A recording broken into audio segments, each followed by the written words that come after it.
রচনা বন্দ্যোপাধ্যায়ের জন্যই হয়েছিল তার পরিচিতি।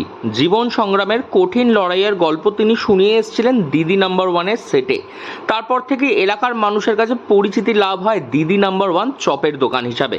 তারপর থেকেই বেড়েছে দোকানের বেচাকেনা। এবার রচনার জয়ের জন্যেই জগন্নাথ দেবের কাছে প্রার্থনা করছেন দিদি নাম্বার ওয়ান চপ বিক্রেতা উমা রায়। শ্রীরামপুর মাহেশ জগন্নাথ মন্দিরে প্রবেশের রাস্তাতেই রয়েছে উমাদির চপের দোকান, যে দোকান দিদি নাম্বার ওয়ান চপের দোকান নামে পরিচিত এলাকায়। দোকানে গেলেই দেখা যাবে রচনা ব্যানার্জির সঙ্গে উমার ছবি। জগন্নাথ দেবের মন্দিরের বাইরে তার চপের দোকানে খেতে এসেছিলেন রচনা ব্যানার্জি নিজেও। শুধু রচনা নয়, খোদ মুখ্যমন্ত্রী মমতা বন্দ্যোপাধ্যায় এসে খেয়ে গিয়েছেন উমার হাতের বানানো চপ। দিদি একটা খুব ভালো মানুষ চয়েস করেছে। আমি জগন্নাথকে জানাই যে রচনাদির সঙ্গে আমার দিদি নাম্বার ওয়ানে আলাপ হয়েছিল। রচনাদির ব্যবহার খুবই ভালো।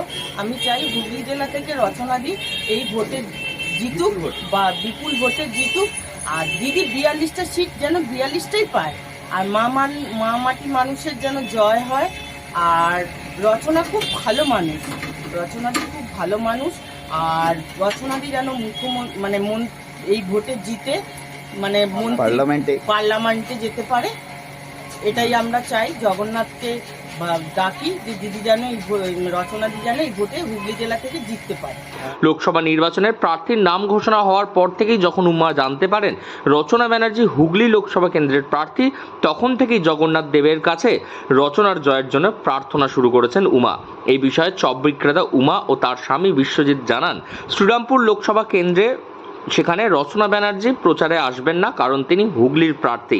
তবে সে নিয়ে একটু মন খারাপ থাকলেও তারা মন খারাপকে ভুলে গিয়ে রচনা এবং গোটা মমতা বন্দ্যোপাধ্যায়ের দলের জয়ের জন্য প্রার্থনা করতে শুরু করেছেন জগন্নাথ দেবের কাছে। তারা প্রতিদিনই জগন্নাথ দেবকে প্রার্থনা জানাচ্ছেন যাতে হুগলি লোকসভা কেন্দ্রের রচনা ব্যানার্জি বিপুল ভোটে জয়ী হয়ে হুগলি জেলার দিদি নাম্বার ওয়ান হয়ে ওঠেন। রচনাদি খুব ভালো মানুষ, বা মিশুখে সবার সঙ্গে কথা বলে, বা আমাকে তুই আমি যে দিদি নাম্বার ওয়ানে গেছিলাম তুই করে কথা বলেছিল আমার সঙ্গে।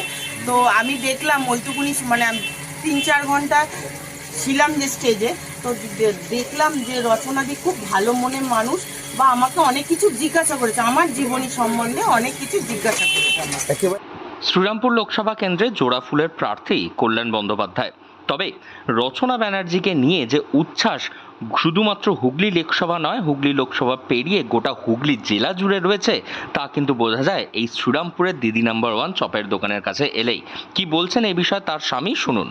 মানুষের কাছে এই বার্তা দিতে চাই যেন দিদিকে বিপুল ভোটে যেন ওনাকে জয় করে, যেন আমাদের বাংলার যেন জয় হয় ওনার হাত দিয়ে, যেন আমাদের বাংলা বিশেষ করে আমাদের দিদির হাত দিয়ে, আমাদের মা বাংলার হচ্ছে আমাদের মা বাঘিনী যেটাকে বলা হয়। রাজ্যের মুখ্যমন্ত্রী বিভিন্ন সময় বলেছেন চপ ভেজেও কর্মসংস্থান হয়। হ্যাঁ, আপনার জীবনে সেটা কতটা কার্যকরী? অনেকটা সফল। দিদি যেটা বলেছে একদম 100% শিওর যে কিছু করে দেখানো যায়। মানুষ যদি মনে করে, চেষ্টা করে, যে কোনো জিনিস, আপনি ফুটপাতে যদি একটা আইসক্রিমও বেচেন, যদি আমরা যদি মনোপ্রাণ দিয়ে যদি ওটাকে ব্যবসাটা ঠিক মতো মনের মতো করতে পারেন, তাহলে দেখবেন আপনার ওখান থেকেও আমি অনেক কিছু করতে পারেন। তো একটা চপের দোকান হচ্ছে একটা শিল্প। দিদি যেটা বলেছে একদম 100% শিওর। আসন্ন লোকসভা নির্বাচনে রচনা ব্যানার্জির প্রচার বা রচনা ব্যানার্জিকে ভোট দেওয়ার দুয়ের কোনো সুযোগই হয়তো মিলবে না উমাদি, কারণ তিনি শ্রীরামপুর লোকসভা কেন্দ্রের বাসিন্দা। তবে শ্রীরামপুর লোকসভা কেন্দ্র হয়েও তিনি প্রতিদিন জগন্নাথ দেবের কাছে প্রার্থনা করছেন যাতে হুগলি লোকসভা কেন্দ্র থেকে বিপুল ভোটে জয় করুক রচনা ব্যানার্জি। এর মধ্যে এইটুকু স্পষ্ট যে আসন্ন লোকসভা নির্বাচনে দিদি নাম্বার ওয়ান যে একটা বড় ফ্যাক্টর হতে চলেছে হুগলির ক্ষেত্রে, তা নিয়ে অলরেডি আশায় বুক বেঁধেছেন অনেক মানুষজন। হুগলি থেকে রাহি হালদার, লোকাল 18 বাংলা।